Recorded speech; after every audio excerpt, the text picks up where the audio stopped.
It's one of the oldest debates in the bass world.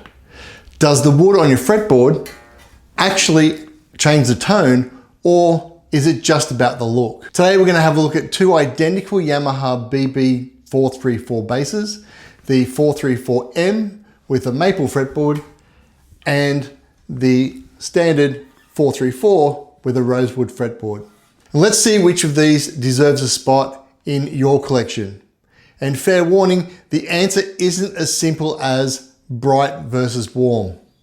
Let's check it out.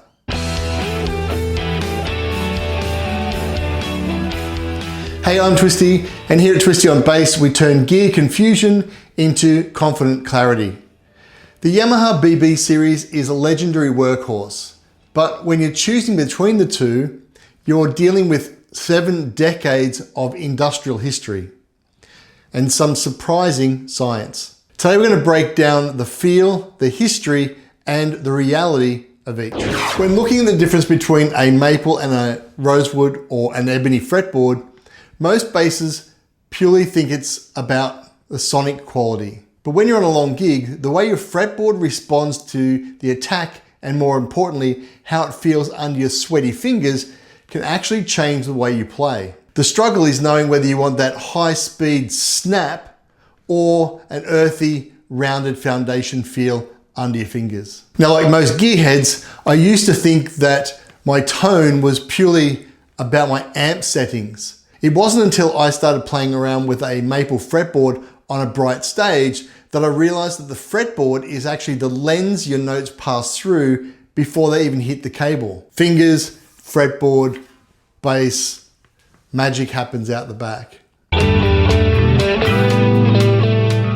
Now, big question, what do bowling alleys and bass guitars have in common? To understand the selection of the woods of these guitars, we have to go back to the 1950s. Leo Fender chose maple because it was an industrial pragmatist's dream. Used for bowling alley floors, hard rock maple was tough, it was local to his area in the US, and easy to finish. If anyone's actually tried to make a guitar themselves, using rock maple, using the router, it just glides through like butter. Can cause lots of fires if you're not careful, but it's really easy to work with. Originally, by using one piece of hard rock maple for both the neck and the fretboard, Fender was able to reduce the manufacturing steps and simplify the assembly process, a bit like Henry Ford did with the Model T Ford. Now, because maple is a closed pored wood, it requires a protective finish to prevent the accumulation of dirt and the sweat, etc., building up into the timber. The sweat on your fingers can cause moisture to get into the wood, and that then drives warping of the fretboard and then into the neck itself. Alternatively, Gibson was using rosewood because of its deep roots in acoustic instrument building. They wanted that traditional, refined look and the oily, open-pored warmth that defined orchestral strings for centuries. Having made instruments since 1902, Gibson believed that rosewood is part of their rich tone signature, and it complements their mahogany bodies and a set neck construction. So to them, rosewood was really important for that Gibson sound. Counter that with Leo Fender's view of making an affordable instrument that's available to the masses. Gibson was still going on quality and their belief in tone wood. One of the practical advantages of using rosewood over maple is that it's an open pored timber, which means that it's naturally oily and it doesn't require a lacquer finish. You can just use timber oil or lemon oil. The common misconception amongst most guitarists and bass players is that maple is harder than rosewood.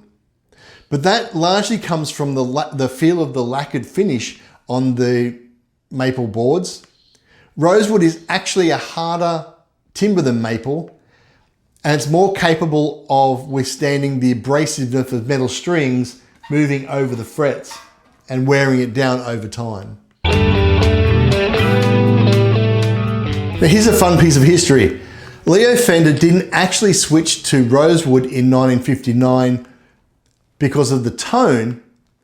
What he identified was his guitars were being shown on television and the maple necks looked stained and grimy under studio lights once the finish wore off from heavy playing. So guitarists and bass players who'd been using, their workhorse Fender P bass and jazz basses were wearing out that lacquer, and when on television, the instruments looked grimy and used. So he switched to a darker rosewood to hide the finger gunk and keep the instruments looking professional on camera. In the modern era, lots of people are paying extra money for that relic look of worn in maple fretboard. But back in the 50s and early 60s, that wasn't the clean look that Leo Fender wanted to portray his instruments. So let's have a closer look at the Yamaha BB434M, which is the maple fretboard version.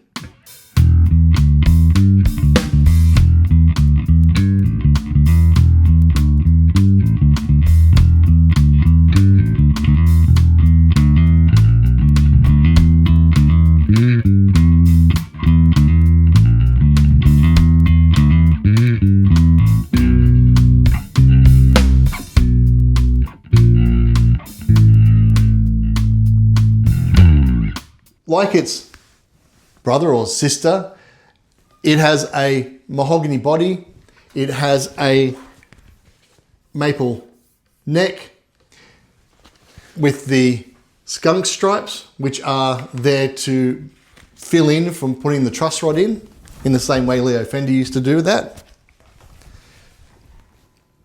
The only difference is the maple fretboard. While the original Fender instruments used a nitrocellulose lacquer, Yamaha are using a satin polyurethane finish on the fretboard.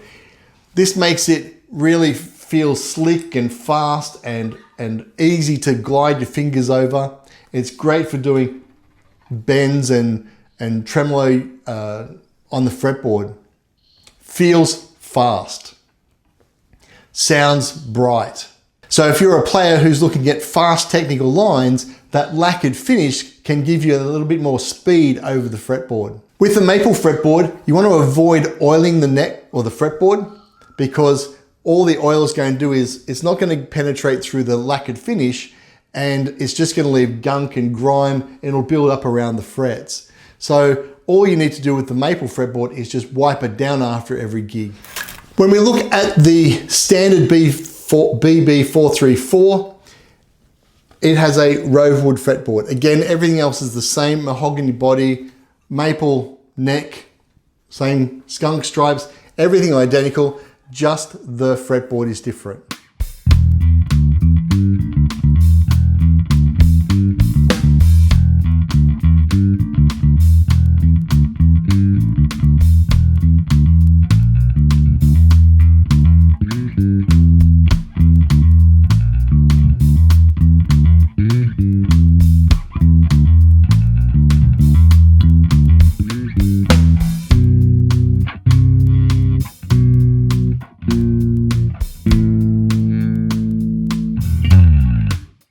Being rosewood, it's naturally oily and feels grainy under the fingers. So as I try to do tremolo bends, I can actually feel the grain in the timbre. It feels a bit, slow is not the right word, but it just feels more natural and timber-like. You're actually feeling the wood grain. It offers a grip that a lot of players prefer for that aggressive vibrato. So as I'm vibrating, I can feel the grain holds it. Instead of it slipping around on the fretboard, the string is more controlled. It's got that earthy feel. And because it's an open, raw timber, the rosewood fretwood will require a regular oiling. So every 2 to 6 months, just run some lem oil across it when you're changing the strings. Hopefully you're changing strings before 2 to 6 months. But when you change strings, give it a light oil, and that's all you need to keep it maintained. Fender, Yamaha, or other, if this video is helping you make a decision around the fretboard choice that you want to make and your next bass purchase, then hit the like and subscribe to the channel to be updated with other content. When we look at the science behind the timbers, the auditory difference in a blind mix is nearly negligible. There is a difference, but the meters don't move that much one way or the other. The real difference is psychoacoustic. We hear what we see. If you want a slick, low friction feel that looks bright and cuts through visually, then the maple fretboard is probably what you're going to be attracted to and hear it as being brighter.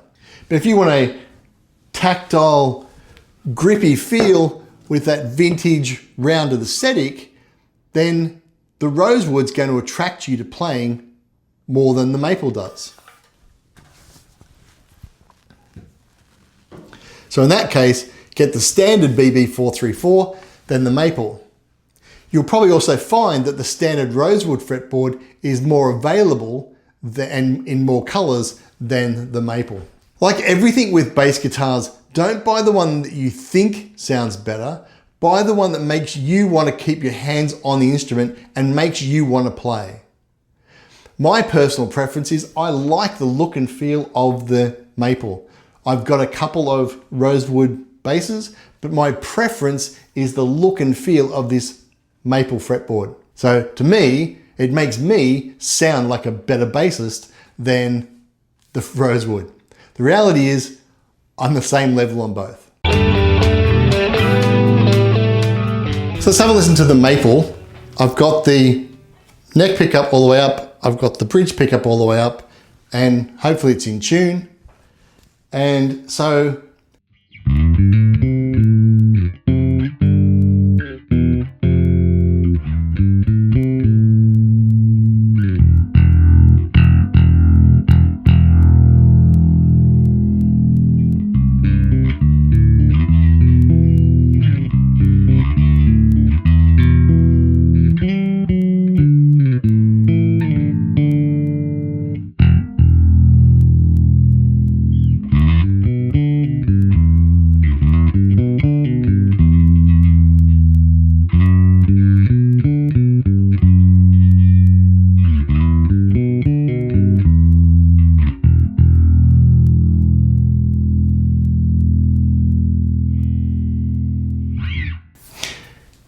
it's either the vibrato.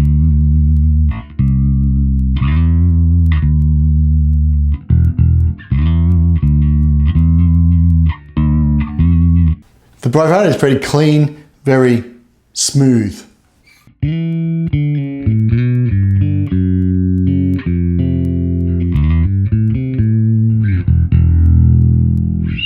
Let's check that out with the Rosewood version. So now we're looking at the Rosewood version, the standard 434. Again, front pickup, back pickup both on. The tone is rolled off slightly, and I did that on the maple. I just forgot to mention that. Again, so the vibrato.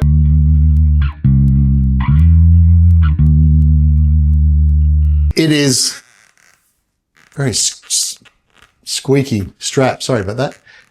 It is very smooth.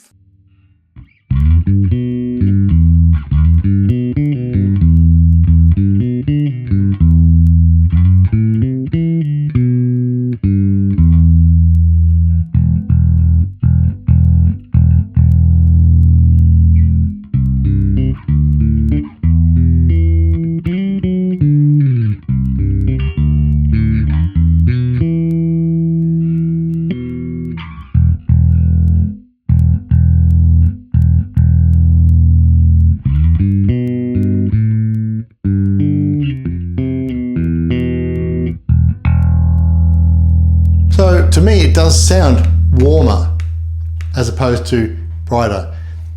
Can you hear that? Let me know in the comments below, but it does sound warmer.